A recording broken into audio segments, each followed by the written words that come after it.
Добра вечер, почитувани гледачи, јас сум Анастасија Илиевска, вие гледате За или Против. Овој петок во нашата емисија ќе се осврнеме на она што значат младински политики, она што значат млади луѓе во политиката, зошто одлучуваат да станат дел од политичкиот живот, конкретно пратеници во собранието, што со нивните активности можат да подобрат и да променат и какви перспективи се отвараат за младите кога одлучуваат да влезат во политиката и што тоа значи на долгорочен план за доброто на сите. Вечер велам добра вечер на доктор Петар Марков, пратеник во Собранието на Република Македонија. Добро вечер, благодарам на поканата и благодарам на можноста вечерва да бидам ваш гостин. Доктор Марков, вие по професија сте абдоминален хирург, сте исто така и пратеник од изборна единица 4, тоа е Струмичкиот регион, поточно од Ново село. Па првото прашање ќе ми биде секако зошто еден млад, надежен, успешен абдоминален хирург одлучува да влезе во политиката и да стане пратеник? Па вака, иако може би звучи малку на неспоиви овие две, еве да ги наречам условно кажано, професии, можам да кажам дека медицинската професија и политиката имаат навистина многу сличности. За да бидете еден добар, успешен лекар, пред се, да бидете успешен хирург, потребно е да вложите многу труд, да вложите многу енергија, да воведете многу дисциплина во вашето напредување во текот на образованието, потоа специализација и така натаму. Бара навистина посветеност, бара истоштувачки часови поминати помеѓу своите ментори, помеѓу луѓето од кои што зависи вашето образование, од кој што подоцна ќе зависат животите на луѓето. Така да ни става перспектива, гледајќи го тој момент, можем да го кажам истото и за политиката. Животите на луѓето зависат од политичарите, зависат од нивните одлуки и едноставно политиката како што е кај нас, па можем да кажем и во сите околни држави, па и во светот, сите политички одлуки директно влијаат врз квалитетот на животот на граѓаните. Например, за да бидете еден успешен хирург, треба да знаете да примете лоша вест, треба да знаете како да соопштите исто така лоша вест. Некогаш некои вести кои ги кажуваме на пациентите се стварно воопшто не е удобни, така да, но во низ целиот тој процес, низ таа константа која што треба да одржите е тоа да бидете искрени со луѓето. Заради тоа што луѓето кога ви се обраќаат на вас, ви се обраќаат за помош. Дошле да добијат диагноза и да добијат совет како да дојдат до најквалитетен третман. Сега, ако тоа го транспонираме во односот на политичарите во политиката, нема многу разлика. Значи, луѓето ги бираат политичарите да ги решаваат нивните проблеми. Избираат човек кој што сметале дека во тој момент бил соодветен за да ги застапува нивните интереси низ институциите на државата и од тие луѓе очекуваат искреност и очекуваат да им биде кажана вистината, независно дали работите се добри или лоши. Заради тоа што сме имале многу примери низ историјата каде што нашите граѓани биле лажани, манипулирани и на крај останале разочарани. Впрочем, на сето тоа се должи трендот кој што сега се обидуваме да го смениме со иселувањето на младите и така натаму. Но уште една паралела која што сакам да ја направам, а тоа е информираноста на докторите низ процесот на нивната работа. Например, кога докторите генерално работејќи својата професија доаѓаат во контакт со голем број граѓани. Например, ако денеска вие имате 50-60 пациенти во амбуланта, вие не ги третирате само нивните симптоми. Кога ја слушате анамнезата, кога тие разговараат со вас, тие ќе ви ги кажат и своите реални лични проблеми. Ќе ви кажат дека детето заминало за странство, дека немало пари за огрев и така натаму и така натаму. Така да, сметам дека докторите се едни од поинформираните луѓе и за личните проблеми на граѓаните и можат да ја добијат таа перцепција за реалната состојба во државата. Сега помошта на кога работите во медицинската амбуланта, во во хируршката амбуланта, еве на пример, имате можност да делувате на еден пациент и вие се грижите моментално на индивидуално ниво, решувајќи го неговиот проблем. Додека од перспектива на како човек кој е дел од собранието на Република Македонија, тука можете да решавате проблеми кои што се однесуваат на поголем број на граѓани, односно на граѓаните од целата држава. И ако го задржите етичкиот пристап, ако ги задржите моралните вредности кои што се стекнати низ работењето на професијата, тогаш јас сметам дека таков еден политичар е вистинскиот политичар кој што и треба на македонската држава и на македонската јавност. Ке позборуваме и во делот на оно што значат предизвици, перспективи кога станува збор за младите, за здравството и каде се наоѓа Македонија генерално и од аспект нели и како доктор, како млад човек, но како и некој кој што работи и сака нели да остане во Македонија. Па би започнала еве од оно што значи закон за млади, донесен во 2020 година и целта на законот со млади беше да се стимулира младинското учество, организација, начин на кој што ќе можат да имаат активности на локално, меѓутоа да најдат начин како да разменат идеи и да предлагаат одредени промени во нивен интерес. Од 2020 е донесен, но што се случува со законот со млади? Дали ги дава посокуваните резултати, дали може подобро, дали е можеби нешто планирано во однос на овој закон? Да. Законот е донесен на сила, но неговата функционалност е на незадоволително ниво или тоа како што го оценуваат невладините организации и чадр организациите кои што се дел од процесите. За волја на вистината, пред некој ден бев гостин на една панел дискусија која што беше организирана од Националната агенција за европски образовни програми и Националниот младински совет, каде што беа поканети и представници од Министерството за социјални работи, демографија и млади, беа поканети представници од Министерството за образование, како и представници од невладиниот сектор кои што имаат успешни реализација на успешни активности позади себе. Главната поента на законот е врамување на тој младински активизам и поттикнување дополнително на младинскиот активизам со цел да се овозможи гласот, идејата на младиот човек да биде застапена низ политиките на државата. Сега не едноставно да биде слушна нивниот глас. Апсолутно, да. Постои моментално широка дебата околу потенцијални измени кои што самите учесници и креатори на законот сакаат да бидат имплементирани, кои што некако не можат да бидат усогласени помеѓу сите актери кои што се дел од овој процес. Генерално тука сметам го кажувам, тоа се однесува на невладините организации, чадор организациите. Впрочем, пред не знам некое време беше направено обид да се формира тоа националното младинско собрание, кој што заврши безуспешно заради, мислам, необезбедување на кворум, и ги адресиравме тие прашања токму на таа панел дискусија со луѓето кои што беа присутни таму. Едноставно заклучокот беше дека мораме да го интензивираме диалогот. Тоа не е воопшто никаков проблем да се одржува во собранието. Впрочем, нели собранието е дом на граѓаните кој што може да бидат, кој што е достапен и отворен 24/7.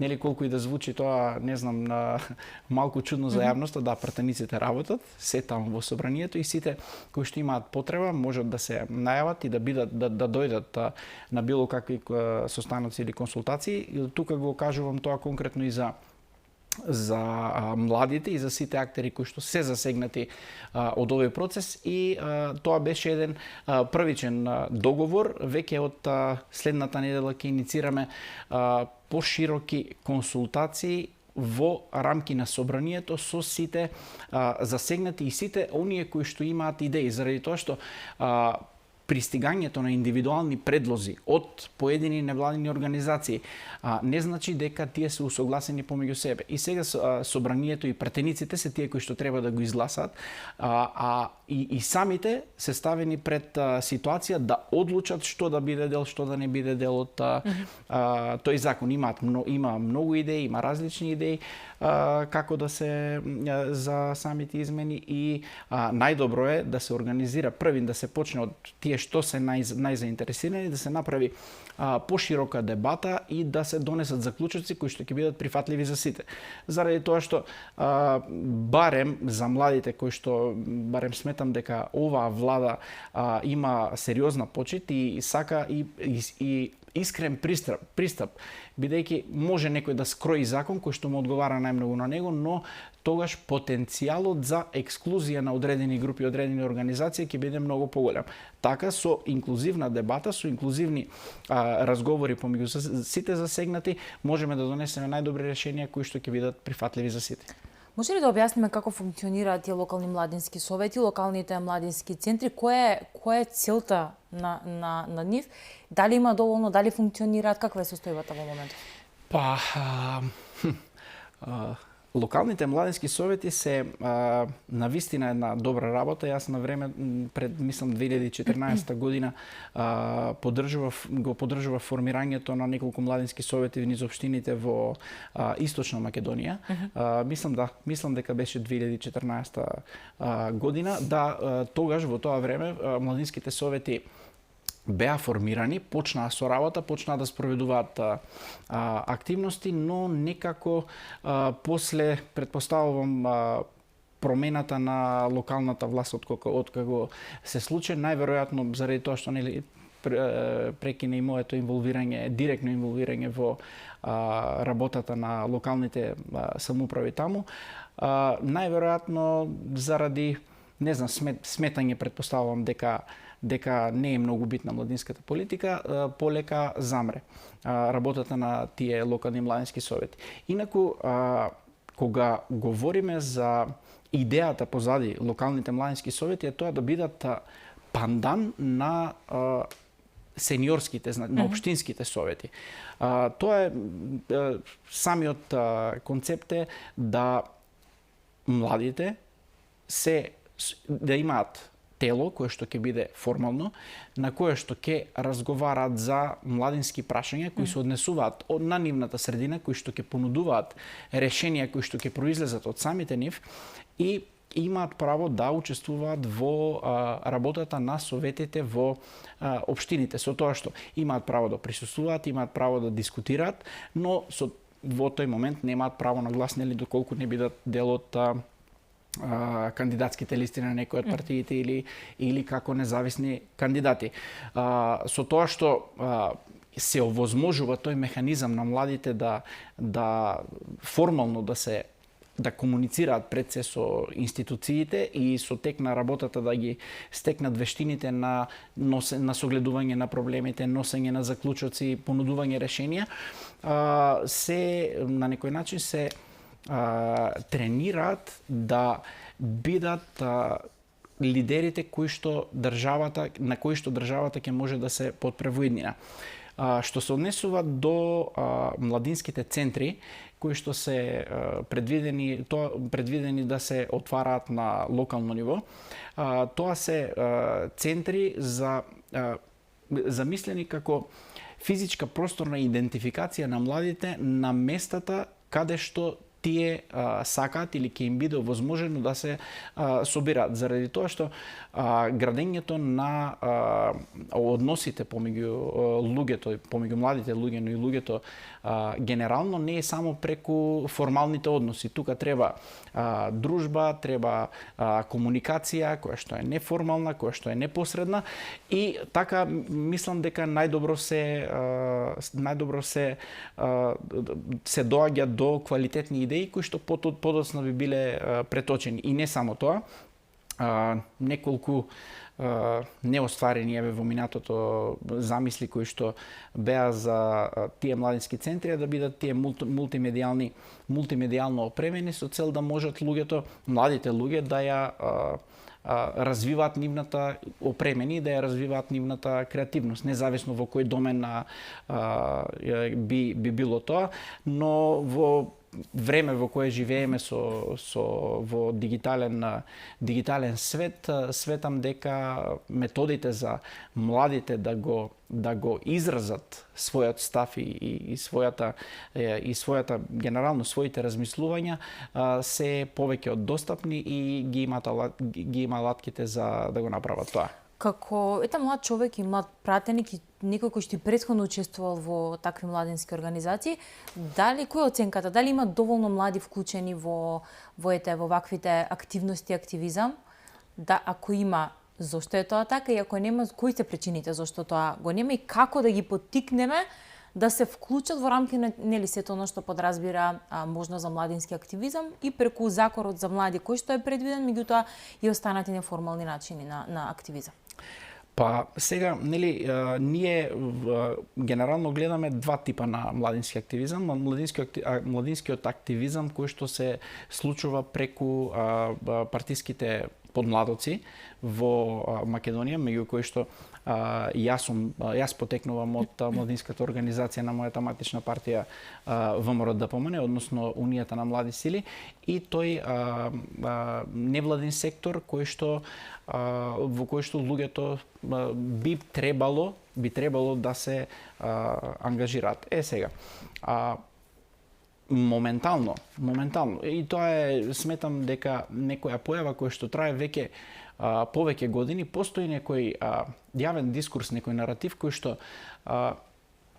ќе кажам неодговорни партии, политичари, политички организации се обидуваат да го наметнат и да внесат апатија, да внесат разочарување кај младите луѓе, кажувајќи им дека во државата се расипано, се корумпирано, дека што и да направат не би имале можност да постигнат некаква цел доколку си ја постават, дека процесите и одлуките не зависат од нив, што е многу лош пристап, независно дали е од некоја партија која што се наоѓа на власт или во опозиција, заради тоа што одвраќањето на младите за да бидат дел од процесите, тоа значи дека ја губат можноста да го формираат, да го обликуваат општеството според тоа како тие го гледаат.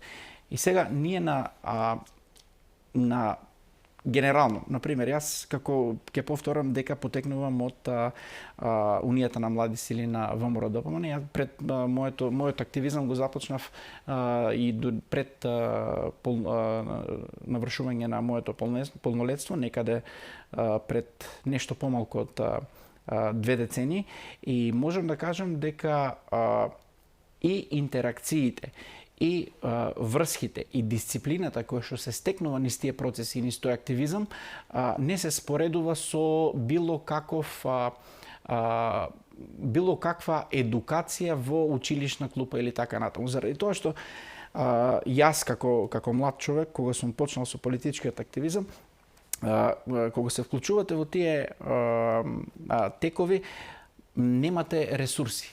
Морате да бидете креативни, да произведете први, да имате идеја, да најдете начин како да ја реализирате таа идеја, да обезбедите средства за таа реализација. И кога зборам средства, не говорам тука финансиски средства, бидејќи најмалку нешто што имаат младите, особено на таа возраст, се парите. И тука се буди креативноста за снаоѓање на младиот човек и преку тоа снаоѓање, таа стекната вештина подоцна користи многу во процесот на напредување низ дали ќе биде тоа професионална или политичка кариера. Како изгледа активизмот? Што представувате, ако може да го доближиме во таа насока?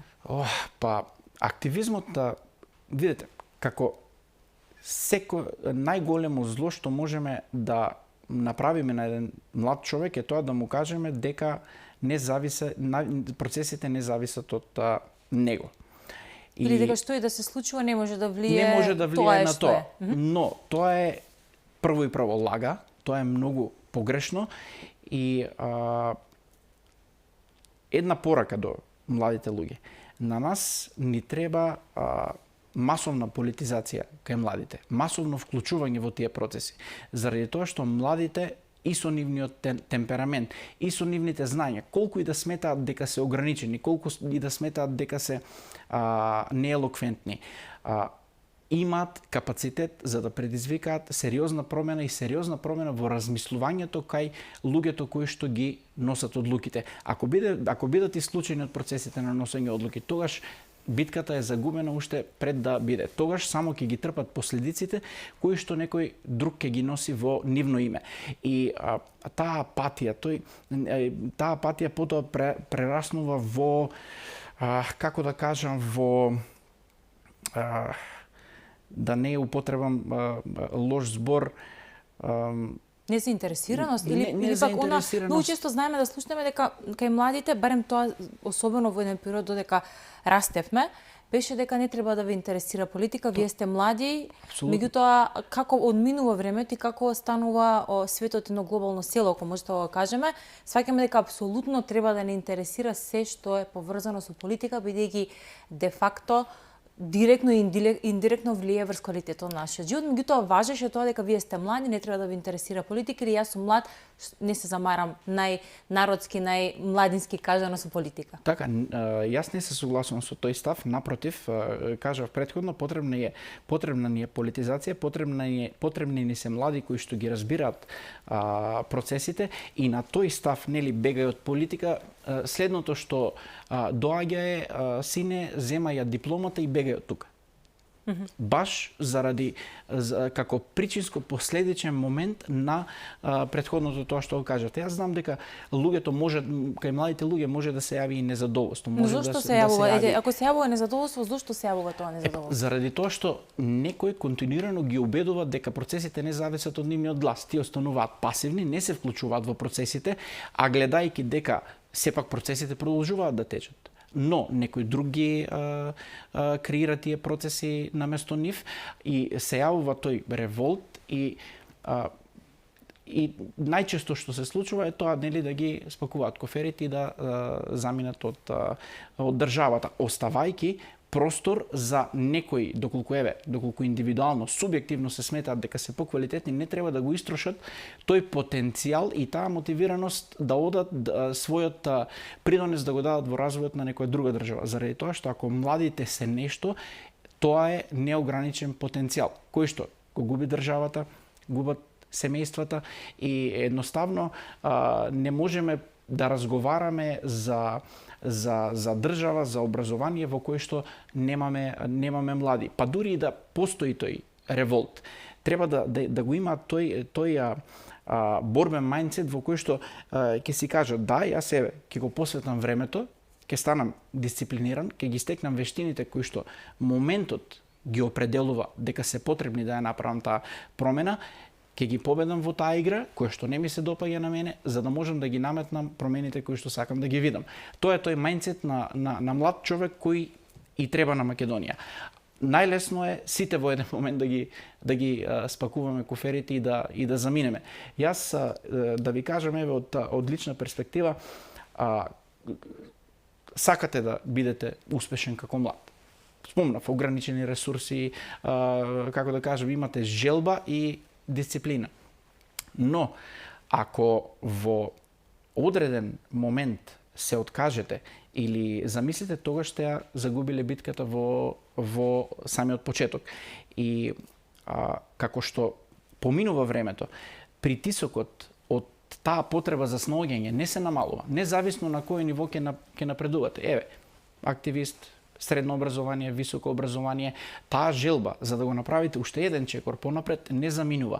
И притисокот за таа притисокот кој што го прави перцепцијата дека младиот човек може уште еден чекор понапред, тој двигател кој што треба да биде присутен кај младите. Наместо да ги убедуваме дека процесите не зависат од нив и дека процесите се однапред определени, односно исходот од процесите однапред определен.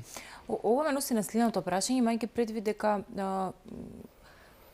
проблемот со иселувањето и начинот на креирање политики кои што ќе ги задржат младите тука во во Македонија, бидејќи ако не е младината тука, ако не работи, ако не создава, тоа е нели пред се лошо за самите млади, а потоа за целата држава. Но чинам дека и во гостувањето на премиерот Мицкоски имаше во четвртокот на утринската телевизија на Националниот сервис и се зборуваше за младинските политики и се спомна проблемот со иселувањето како предизвик, а иселувањето повлекува и многу работи. Раздвоеност од семејството, некојаш подоцно одлучуваат да започнат семејство, бараат чаре надвор, други пак имаме и такви ситуации каде што се враќаат назад. Јас лично познавам млади луѓе, двајца кои што се вратија тука назад и се враќаат назад за да си оформат семејство, ако е поточно ова сакам да го кажам. Колку треба да се подобрат условите пред се за да се подобри животот, кои политики треба да се сменат, за да може да кажеме дека еден млад човек ќе посака не само да остане тука да работи, туку и да го продолжи животот, да инвестира со знаење, финансии, и на крај на денот да си оформи семејство и за секогаш да остане тука, бидејќи на крајот на денот никаде не е како дома. Меѓутоа треба и условите дома да бидат добри за живот, за младите па и за сите. Ако се лажеме дека условите кои што нели еве сега условно кажано се бараат од дали поедини или од група на луѓе ќе се сменат и ќе се подобрат според субјективното мислење како што замислиле, ако кажам дека ќе биде се испорачено, тогаш ќе треба да излажам. Но ако некој има искуство со тоа што значи да ти заминат другарите, да ти замине член од семејството во странство и по потрага за подобра екзистенција, тоа сум јас, односно ние кои што живееме во подрачја во кои што иселувањето веќе надминува 50%. Да, особено Струмичкиот регион, тој е поприлично познат по иселувањето, така? Така, апсолутно. Особено општина Новосело. Општина Новосело е една прекрасна општина која што живеат навистина прекрасни луѓе. И тие што се останати, и тие што се заминати надвор. Некако во последните години еве се покрај нели некој аспект на нефункционалноста на државата која што беше на процесите на луѓето, на можноста на луѓето да дојдат до одредени услуги и така натаму, постоеше некој момент на мода на заминување во странство. И јас имам многу пријатели кои што се низ европските држави. За волја на вистината имам многу другари и пријатели кои што се успешни во тие места каде што имаат одено, но сепак кога се случуваат тие враќања сезонски, особено преку летниот период да се вратат тука, често се дискутираме за тоа дали е тоа, дали е всушност тоа што го замислували. Многу од нив ќе одговорат не. Разговарајќи за како е, например, компарацијата во однос на тоа, вложениот труд, дисциплината во општеството во кое што тие заминале и правејќи таа паралела со ако се посвети истата енергија, истото внимание, истата дисциплина во Македонија, можеме да имаме квалитетен живот. Заради тоа што сега, со недостатокот на луѓе, ние сме ограничени од многу работи. Значи, намалениот број на жители, значи намалена потрошувачка. Ние имавме една несреќа например, во општина Новосело со една кампања која што беше малку и несоодветна да луѓето да го бойкотираат пописот кој што се случи и нашата општина падна под 7.000 граѓани, додека на избирачки список имаме 11.000 гласачи, што е малку парадоксално имајќи во предвид нели дека малолетните не гласаат. И сето тоа, отсуството на луѓето повлекува многу други проблеми. Ја го менува расположението на средината, го менува потенцијалот за било каков развој на бизнис. Сега вие ако имате едно општество, едно така социјално катче кое што е креирано на една одредена територија од не знам 10.000 луѓе кои што се познавале помеѓу себе, кога имале интеракција, кога имале бизниси, кога делеле заеднички интереси, со постепеното празнење се доведуваат во ситуација да треба да ја сменат средината во која што живеат. Сега, тоа е нов шок, нов парадокс, бидејќи секое менување на локација, нели, имплицира нови пријателства, нови вмрежувања, нови контакти и така натаму, што поттикнува таков еден магичен круг што го викаме и кај нив се јавува тој момент, не бива, ќе заминеме ние и така натаму. И така се доведуваме во таквите ситуации. Јас сметам дека на нас ни е потребна еден таков колективен став, колективно охрабрување, пред се да одлучиме, бидејќи да одлучиме да го вложиме нашиот потенцијал во државата. Бидејќи колку и да се државата да произведува мерки, а државата произведува мерки, особено владата на ВМРО-ДПМН за последните 2 години колку што е на власт има навистина, мислам, води една таква пријатна политика за младите луѓе кои што нуди можности, и тоа не е поединечни, туку да бидат покриени сите стапки на развојот од нивните животи. Например, имате мерки кои што се однесуваат на образованието, на улеснувањето на нивниот процес на образование. Сега имаме сериозни инвестиции во реновирањето на студентските домови во Скопје, кои што треба да мислам да бидат завршени многу скоро и да бидат пуштени во следната академска година, кажа министерката, беше тука на гостување дека би требало веќе да се заврши процесот. Така, се работи нели за Кузман Јосифовски Пито и за Стив Наумов, кои што на студентски домови кои што не се нашминкани, туку реално се реновирани во смисла санитарни јазли, инсталации, простори за учење, опрема внатре во мебел во самите студентски домови. Тоа е од делот нели на образованието со цел да се олесни тој терет, например, што би требало за домување да се даде на студентите и средношколците. Од друга страна, достапноста на информацијата до младите луѓе, кои што во најголем дел денеска ја добиваме преку дигиталните алатки кои што ги имаме, независно дали се работи за аудио книги, независно дали се работи за скрипти, PDF учебници и така натаму. Владата имплементираше една преубава мерка со обезбедување овозможување на ваучери на студентите, и тоа не студентите кои што се само на државни универзитети, туку генерално, да можат по 250 евра за да можат да обезбедат електронски уред, независно каков таблет или било што, со цел да се избегне тој момент на ограниченост и на издвојување или сегрегација на студентите кои што можат, односно од тие кои што не можат да си дозволат таква алатка, а ние како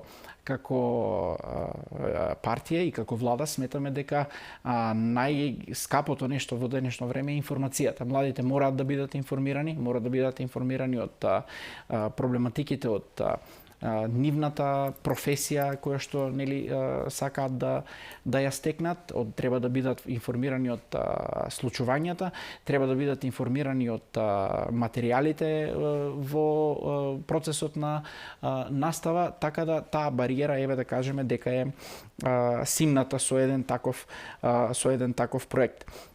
Од друга страна имаме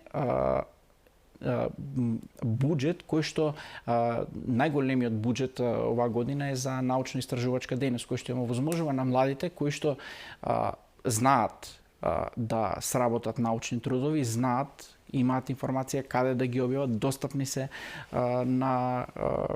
за местата за објавување на научните трудови, да вложуваат во проширување на своите знаења и видици и за да можат да го стекнат своето образовно портфолио кое што ќе биде конкурентно за воиднина, па зошто не и да бидат дел од најквалитетните светски универзитети или најквалитетните компании кои што работат во Европа и светот. Од трета страна, оние кои што пак одлучиле да работат, имаме, мислам, самата влада го донесе оперативниот план за вработување со што се овозможува поддршка за младите луѓе кои што сакаат да отпочнат своји бизниси, односно мислам дека беа околу 615.000 денари за оние кои што сакаат да почнат сопствен бизнис или 1.200.000 денари тие кои што сакаат да направат спојување на две фирми, односно две млади лица да се спојат во ДОО и ако треба да процениме кој е најтешкиот чекор за еден млад човек да излезе на пазарот на трудот, да биде сам свој газда, тоа е првиот момент на отпочнувањето на бизнисот. Владата тој притисок врз младиот човек го намалува со тоа што му вика, еве, ние ќе го финансираме во тој износ, ќе финансираме твојата идеја, твојот бизнис план, заради тоа што во моментот сметаме дека таа е во ред и постои потенцијал за развој, со тоа што човекот кој што ќе биде вработен, односно кој што ќе почне тој бизнис, ќе има врска да биде, нели, пријавен со придонеси со здравствено пензиско осигурување. Со тоа ние, нели, решаваме неколку проблеми, неколку моменти. Го намалуваме бројот на вработени, а во исто време не го намалуваме врз основа на заминување за странство. Така, оти може да се намали бројот на невработени со тоа што луѓето ќе одидат на странство. Така. Со тој момент ние правиме луѓето да станат економски активни. Сега, кога некој човек превзема одговорност, го направил првиот чекор, јас сметам дека најголем дел од луѓето кои што ги почнуваат тие бизниси со овие мерки, имаат притисок и сакаат да го одржат тој бизнис да биде функционален и да биде успешен. И најчесто овие приказни се успешни заради тоа што знам доста млади луѓе кои што ги искористиле овие мерки и кои што се занимаваат со навистина креативни работи и занаети, дури и се доста успешни и сметаат дека тоа е една од добрите работи кои што ги имаат направено. Од трета страна, не ги ограничуваме младите кои што се и студенти, а кои што сакаат да работат преку лето. Например, им постоеше еден проблем кој што не можеше младите кои што сакаат да бидат дел од пазарот на трудот, кои што сакаат да работат, немаа можност да бидат пријавени, некои социјални мерки кои што ги користеа во моментите и најчесто дури и тоа кога го правеа избираа самите да го прават тоа, да бидат непријавени, да не бидат дел од системот на вработени во државата моментално и со тоа заради тоа го донесовме законот за работно ангажирање на лице, а со тоа ги улеснивме условите за работа во летниот односно во летниот или зимскиот, односно сезоните кога се слободни а тоа беше сериозен проблем особено во угостителскиот сектор во кој што тие млади најчесто заминуваат. Така да, ако се погледнат проблемите, ако се има волја, може да се понудат квалитетни решенија и да се направи олеснување за нешто кое што е потребно во тој момент на младите. Така да, потребна е волја, потребна е дисциплина, потребна е решителност. Постои можност за успех во Македонија, потребна е борба.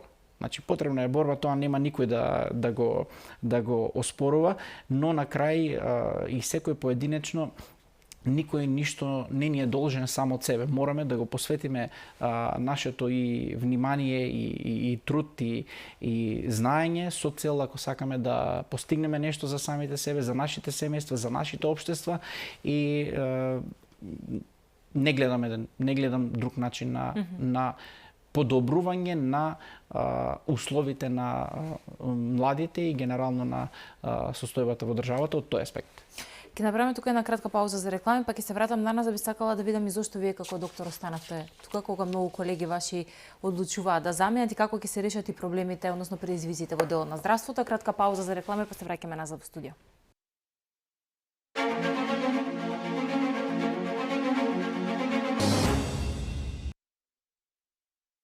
Да, се враќаме назад во студиото, го продолжуваме разговорот со доктор Петар Марков, кој што е пратеник во Собранието во Република Македонија. Како млад доктор, зошто одлучивте да останете тука во Македонија? Имајќи предвид дека има доста млади доктори специјалисти кои што одат надвор од Македонија, пред се поради работа, и ова ми го наснови прашањето поврзано со здравството, а тоа е што треба да се подобри во здравствениот систем и зошто се заминува дел од нашите доктори, дали се условите, дали се платите, дали е можеби некоја трета причина?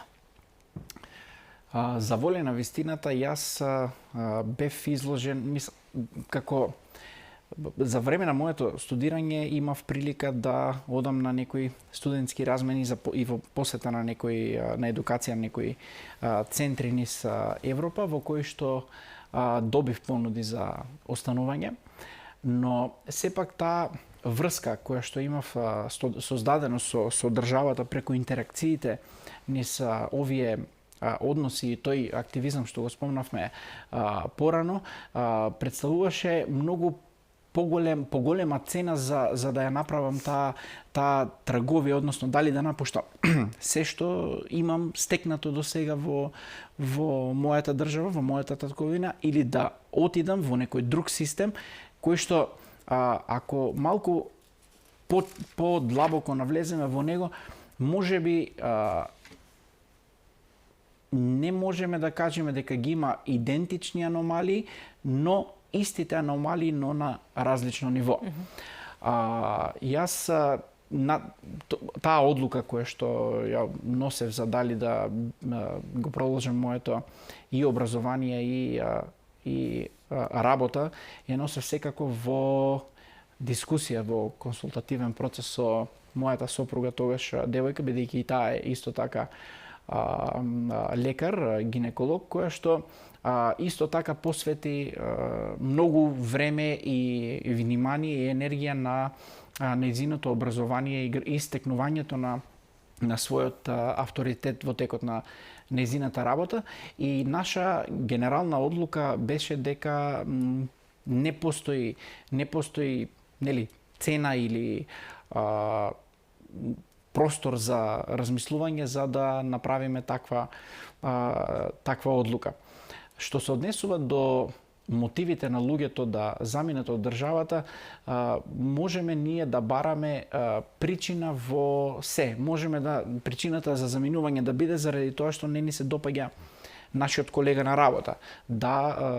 Ние имаме услови во некаде такви какви што се, односно можеме да ги наречеме субоптимални, но тоа не значи дека не можат да се подобрат. Не можеме ние да учествуваме тие услови да бидат подобрени. Впрочем, со социјалните контакти, додека сум бил далеко од оваа позиција на која што сум сега, сум гледал да придонесам на било каков начин да се подобрат условите во мојата матична организација каде што сум бил. Еве сега, ако треба да споделам таков пример, не знам колку ќе биде исправно, кога сум бил на едукација во некој од европските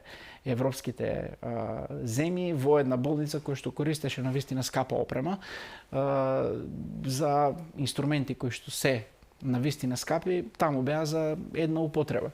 И сега гледам тие ги користат еднаш и ги фрлаат, а во многу балкански држави тие се користат повеќекратно. И сега барав начин како да стигнам до началникот, до директорот на таа установа, да побарам од него доколку може да ставам неколку такви инструменти да однесам за да не се најдат во работата, заради тоа што тоа ќе ни помогнеше и во начинот на стекнување на искуство во употребата на тие инструменти, но и во вредноста на самите инструменти кои што беа донели. Тоа се е до тоа како самите ќе се определиме да делуваме. Дали ќе бидеме тие што ќе кренат раце, ќе заминат, дали ќе бидеме деструктивни со тоа што ќе создадеме конфликти, хаос и повторно да заминеме, или ќе гледаме да го најдеме, да го препознаеме секој потенцијал на добро кај секој поединец или кај секоја можност со цел да направиме некаква промена која што ќе се однесува на нас и која што ќе се однесува на нашата околина.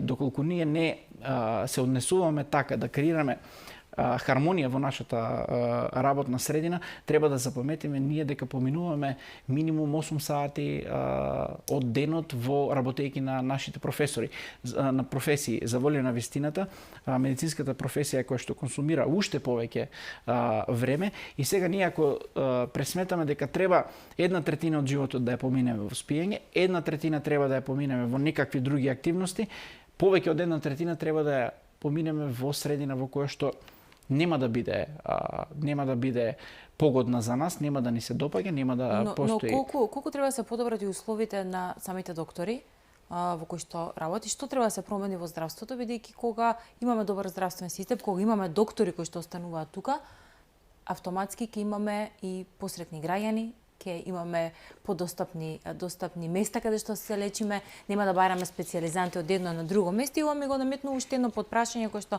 сакам да ми го одговорите со специјализациите, бидејќи за жал многу потребни се одредени специјализанти, доктори специјалисти во одредени области, но се чини дека не им се толку атрактивни. Како да не се прави планско доделување на тие специјализации?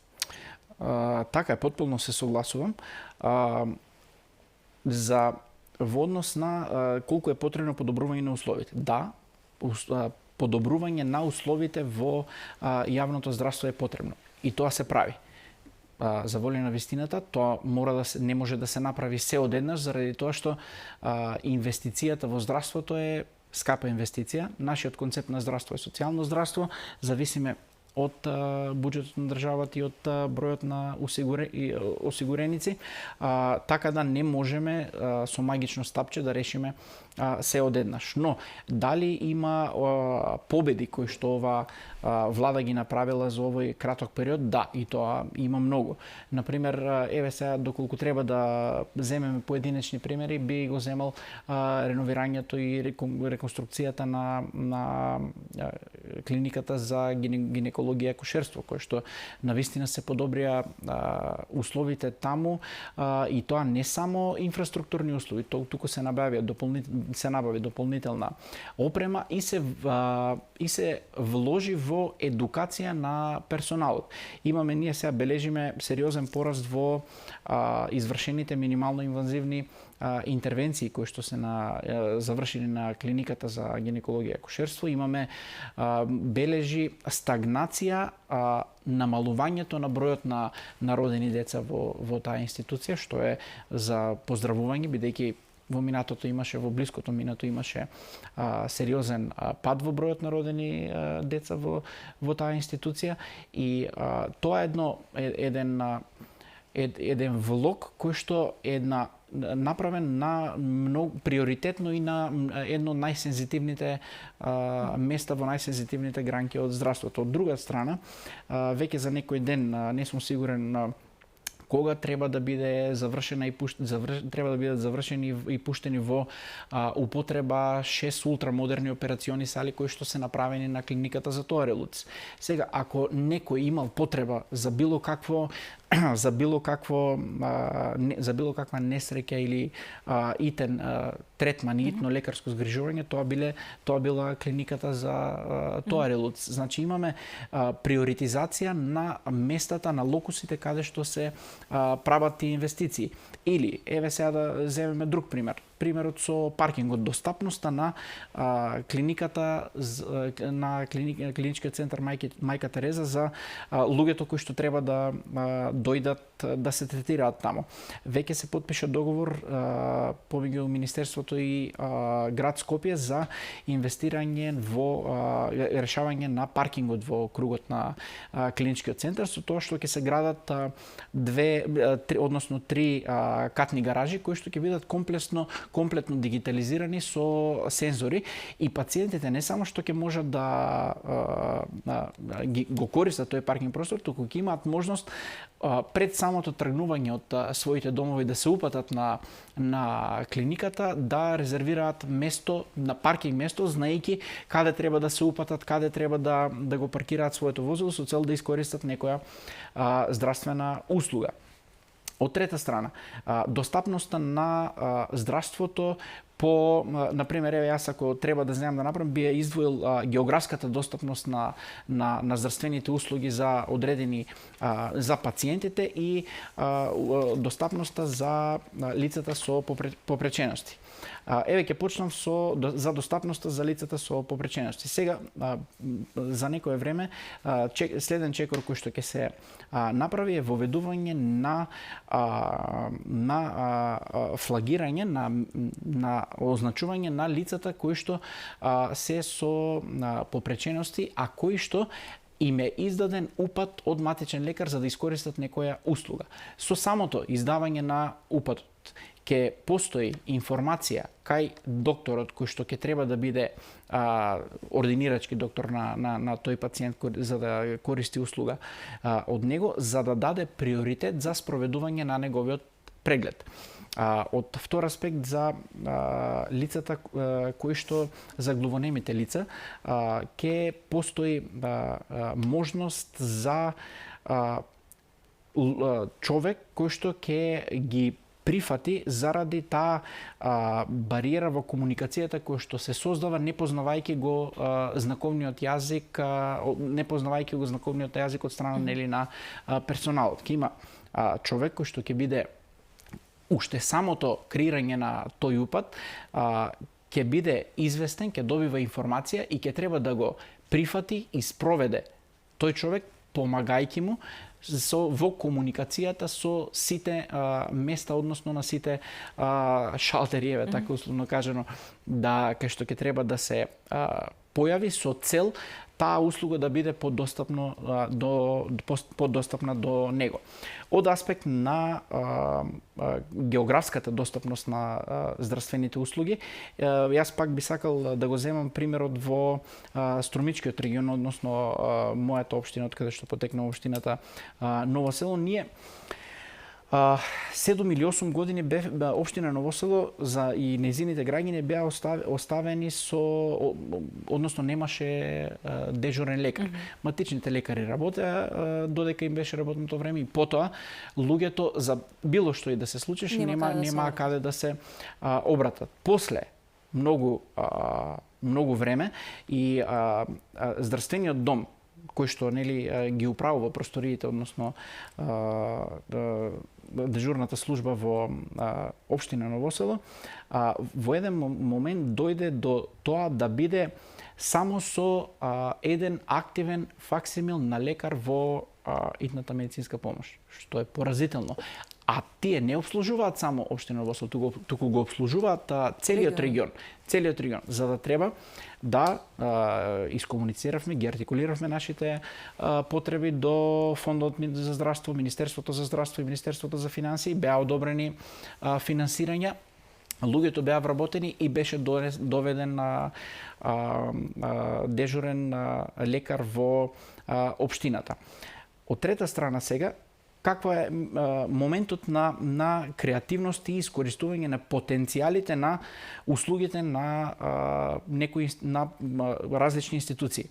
Значи, моментално, она на што работиме и кое што е веќе пред завршување, тоа е воведување исто така и на лабораториски анализи кои што би се вршеле за пациентите од општина Ново Село, со тоа што искористувајќи го медицинскиот персонал, кој што е дел од јавната здравствена установа Здравствен дом, а во соработка со јавната здравствена установа Општа болница, каде што би се изработувале тие крвни анализи, бидејќи во Здравен дом моментално нема биохемичар кој што би можел да ги работи тие анализи, а ниту апаратура, а од друга страна општината има потреба бидејќи луѓето треба да за обична крвна анализа треба да патуваат по 30 или 40 километри за да стигнат до Струмица. Тоа се сериозни финансиски издатоци, тоа е сериозен проблем бидејќи ако го земеме во предвид дека живее претежно возрастно население и сега со соработка, односно со надополнување на двете институции кои што имаат нешто едната, односно другата, со комбинирање на тие услови ние произведуваме услуга без дополнителни финансиски издатоци ниту на едната, ниту на втората. Значи, пациентот си оди, се добива упат од матичниот лекар, се врши венепункција во просториите на Здравен дом во Ново Село, крвта и крвните анализи се изработуваат во лабораторијата на Општа болница Струмица. Толку едноставно, само ако се има желба, ако се биде креативен за да се најдат решенија за проблемите на граѓаните. Оти на крај, како што почнавме нели уште на самиот почеток, затоа сме тука за да нудиме решенија. За крај, бидејќи го споменавте овој, ќе мора да го привршуваме разговорот, а чинам дека ќе им е важно особено на граѓаните од Струмичкиот регион, зошто се уште нема компјутерска томографија. И кога ќе се реши, дали ќе се реши тој проблем, бидејќи е многу сериозен, многу пациенти поминуваат и мора да поминат низ компјутерска томографија, но Струмица веќе подолг период нема. Така. Проблемот со компјутеризираната томографија во Општа болница Струмица е наследен проблем, но и на еден период требаше да се донесе одлука заради тоа што дефектот на компјутерскиот томограф во Општа болница Струмица е навистина скап дефект. Сега требаше да се донесе одлука дали да се врши поправка на тој апарат или да се инвестира во нов. Кога почна анализата и проверката на тој, се виде дека е неисплатливо неговото поправење и се отпочна процедура за набавка на нов. За волја на вистината, заради тоа што се работи за набавка која е навистина голема, процедурите траат малку подолго. Јас, како што според последните информации кои што ги имав, јавната набавка е распишана, мислам дека е избран добавувачот, имало жалби на кои што жалби веќе е даден одговор, роковите се поминати. Сега доаѓа до момент да биде финализирана таа одлука за избор на тоа кој ќе го работи, односно од каде ќе биде земен томографот и да се подпише договорот за испорака. И сега треба да земеме во предвид дека и испораката на тие апарати трае некаде од 3 до 4 месеци, заради тоа што треба да се обезбедат посебни услови за да се вгради тој апарат, така да сметам дека ако можеме да земеме така една апроксимација да направиме, за едно 3 или 4 месеци во Струмичката болница ќе почне со работа компјутеризираната томографија и разбирам дека и тоа прашање кое што е едно од можеби и најчесто поставувано во однос на условите, заради тоа што се работи за дијагностичка процедура која што е често употребувана. И многу луѓе сега се воспостави соработка помеѓу двајцата директори на Струмичката и Штипската болница, кои што соработуваа перфектно помеѓу себе, се прифаќаа пациенти, но и капацитетот на тие апарати кои што се наоѓаат во клиничката болница Штип не е неограничен, бидејќи имаат и тие собствени пациенти, така да јас мислам дека се работи за две личности кои што многу добро се договараат и разбираат, се големи професионалци, наоѓаат заеднички јазик во интерес на граѓаните, а сега се надевам дека за не подолг период од 3 или 4 месеци ќе биде дефинитивно решен проблемот со компјутеризираната томографија во Стромица. Фала ви многу за вечерашното гостување. Благодарам на поканата. Задоволство да се разговара на овие теми и се надевам ќе имаме прилика и следен пат да размениме мисли. Фала уште еднаш. Фала ви. Почитувани, тоа беше вечерашното издание на За или против. Јас ви постакувам убав остаток од вечерта и убав викенд пред вас. Поздрав.